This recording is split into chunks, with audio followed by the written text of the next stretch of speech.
Assalamualaikum warahmatullahi wabarakatuh. Perkenalkan, nama saya Siti Rahayuningsih dengan NIM B1B1230006. Saya mahasiswa dari Universitas Jambi, Fakultas Hukum, Prodi Ilmu Pemerintahan. Baik, di sini saya mendapat tugas dari Bapak Alfa Beriansyah SIP, MIP, yaitu untuk menjelaskan tentang konsep-konsep politik. Sebelum menjelaskan tentang konsep-konsep politik, saya akan menjelaskan tentang pengertian politik secara umum. Jadi, pengertian politik secara umum adalah proses pembentukan dan pembagian kekuasaan dalam masyarakat yang diantaranya berwujud proses pembuatan keputusan khususnya dalam negara. Secara etimologi, konsep politik berasal dari bahasa Yunani yaitu politika yang berhubungan dengan negara dan akar katanya yaitu politis atau warga negara dan polis negara kota. Politik sendiri mendapat julukan The Queen of School Screens atau Ratunya Ilmu Sosial. Konsep politik memiliki 5 faham. Yang pertama yaitu pandangan klasik, yang kedua kelembagaan, yang ketiga kekuasaan, yang keempat konflik, dan yang kelima fungsionalisme. Baik, yang pertama yaitu pandangan klasik, di mana politik tersebut akan digunakan oleh masyarakat untuk mencapai sebuah kebaikan bersama yang di dalamnya dianggap memiliki nilai moral yang lebih tinggi. Menurut Aristoteles, politik sebagai suatu asosiasi warga negara yang berfungsi menyelenggarakan dan membicarakan hal ihwal yang menyangkut kebaikan bersama seluruh anggota masyarakat. Tidak adanya kejelasan mengenai patokan kepentingan umum yang disetujui untuk kebaikan bersama. Lebih menekankan pada aspek filosofis, yaitu ide dan etik, daripada aspek politik.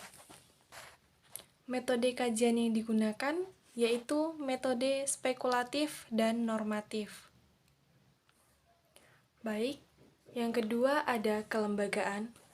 Menurut Max Weber, politik merupakan persaingan untuk membagi kekuasaan atau persaingan untuk mempengaruhi pembagian kekuasaan antar negara maupun antar kelompok di dalam suatu negara. Dan segala sesuatu yang berkaitan langsung dengan penyelenggaraan negara. Ia melihat negara dari sudut pandang yuridis formal yang juga statis. Politik sebagai hal yang berkaitan dengan penyelenggaraan negara. Next, yang ketiga ada kekuasaan. Menurut Robinson, politik merupakan suatu kegiatan untuk mencari dan mempertahankan sebuah kekuasaan atau suatu kegiatan yang menentang pelaksanaan kekuasaan.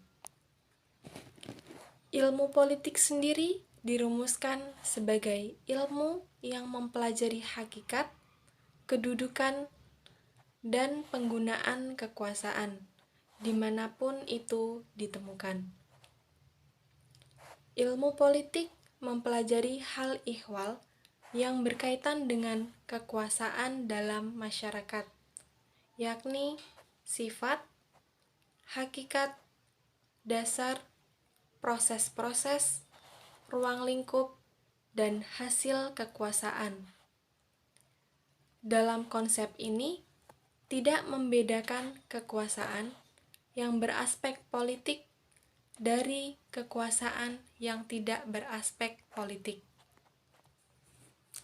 Selanjutnya, yang keempat yaitu faham konflik. Konflik bisa diartikan sebagai suatu kegiatan yang bisa memberikan pengaruh terhadap perumusan sekaligus kebijakan umum dalam rangka untuk mempengaruhi, mendapatkan, serta mendapatkan suatu nilai.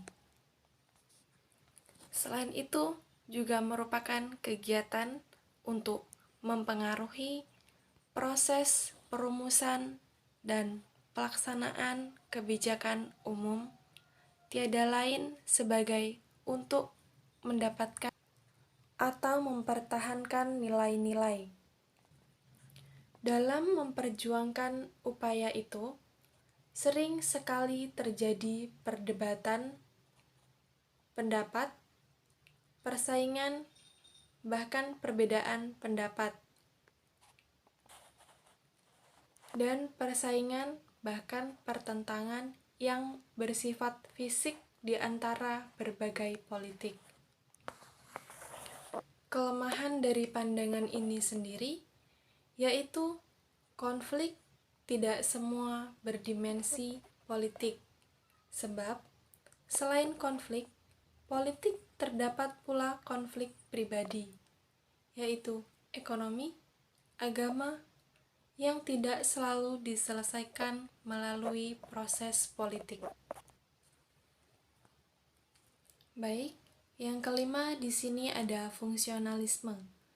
Menurut David Aston, politik merupakan alokasi dari nilai-nilai secara otoritatif. Politik adalah bisa kegiatan yang berkaitan dengan perumusan dan pelaksanaan kebijakan. Kebijakan sendiri dirumuskan oleh untuk dilaksanakan. Konsep fungsionalisme juga digunakan sebagai perumusan serta pelaksanaan kebijakan umum. Konsep ini memiliki kelemahan, yaitu pemerintah hanya bisa ditempatkan sebagai sarana dan juga wasit terhadap persaingan antara berbagai macam kekuatan dalam politik suatu negara.